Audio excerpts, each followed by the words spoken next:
تبون تشوفون أصالة، تبون تسمعون صوت أصالة، لكن ما هي بصورة أصالة، بصورة من؟ بصورة صفاء. خلينا إياها ما بقاش أنا. ما بقاش أنا؟ اي غنيتك المفضلة طبعا. عشان شو مختارتها. شلون؟ هلا أول شيء بدي أقوله تفضلي. إني أنا جدا جدا جدا بحب المدام أصالة نصري فعلا، ولاني بحبها كثير فانا بحفظ حركاتها. يعني انا من وقت ما وعيت على الدنيا فانا يعني عشقانه شخصيه اصاله، صوت اصاله، طريقه ادائها للاغاني، انفعالها بالاغاني، فبحفظ كل حركاتها. فبقعد هيك بقعده اكثر فنانه انت تعرفين حركاتها ممكن نقول تقريبا. ايه يعني اكثر وحده ايه ماسكه كل شيء تقريبا، ماسكه كل شيء. ما بعرف اذا ماسكته 100%. هل انت بتحكمي على هذا الموضوع؟ ما بعرف. بدك تسمعي ما بقاش انا؟ ايه خلينا نشوفها. شوفوها. ما بقاش انا ولا سامحتك؟ سامحتك. انت شو رايك؟ لا من البدايه يوم دخلت المهرجان كان مهرجان اول ما دخلت وتسلم على الجمهور. يلا. مهرجان محبة السابع كانت مدام أصالة نصري عم بتغني غنية سامحتك جديد جاي فيها من مصر، وكانت غنية مهمة كتير. فوقفت الموسيقى وراها. أنا بذكر هذا الموضوع تماما. فقالت لهم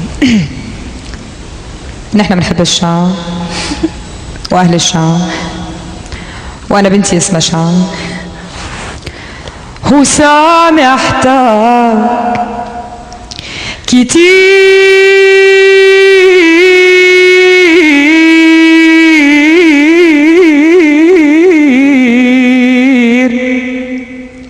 وبحذرك هي والزمان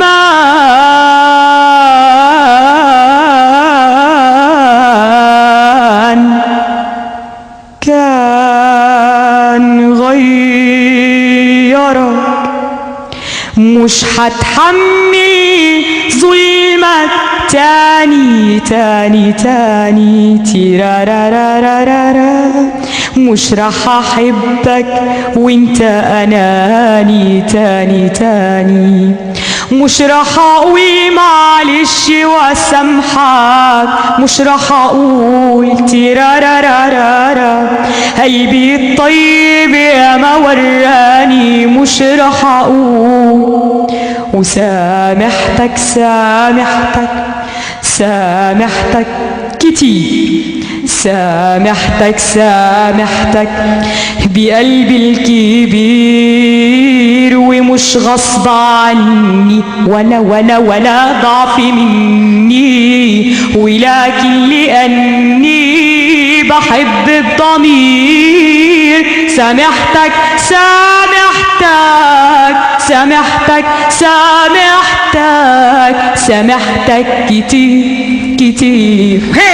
يلا الحين بقول لي شيء بنفس صوت أصالة.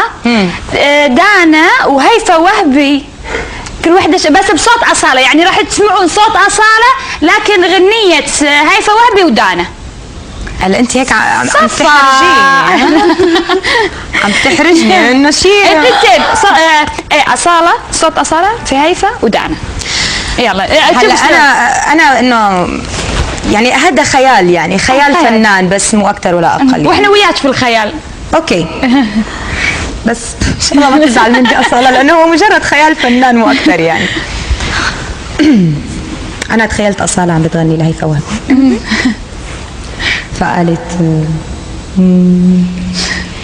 ليك الواوا بوس الواوا خلي الواوا يصح، لما بست الواوا شلته صار الواوا بح، ليك الواوا بوس الواوا خلي الواوا يصح، لما بست الواوا شلته صار الواوا بح، بقربك خليني غمرني وهنيني انا من دونك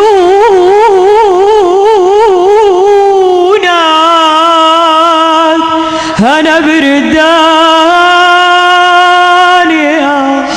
ايش اللي دفعك انك انت تغنين اغنية الفنانة هيفا وهبي بصوت أصالة؟ لا هو مجرد خيال يعني انا مثلا عم اقول انه يعني مثلا بشوف اغنيه الواوا انه يعني ما لا يعني بتغني مثلا اصاله اكثر اوكي غنية فيها طرب وفيها حركة وفيها كذا بتشوفي غنية الواوا فأنت بتتفرجي وممكن ترقص طب أما نسمع إنه دانا تنطربي لا فأنا عم بتخيل إنه لو كان مثلا هذا هو الطرب الموجود فإنه كيف ممكن تغني أصالة إنه ما في أكتر ما في سمحتك ما في الشغلات هي كلها فشو ممكن تغني أصالة مثلا ممكن تغني الواوا إذا تغنيها الواوا إذا بدها تغني الواوا كيف بدها تغنيها بطريقتها بس هذا هو خيال مو أكتر ولا أقل. طيب ودانا دانا بصوت أصالة هي راح صوت تقول أصالة دانا. بعد اوكي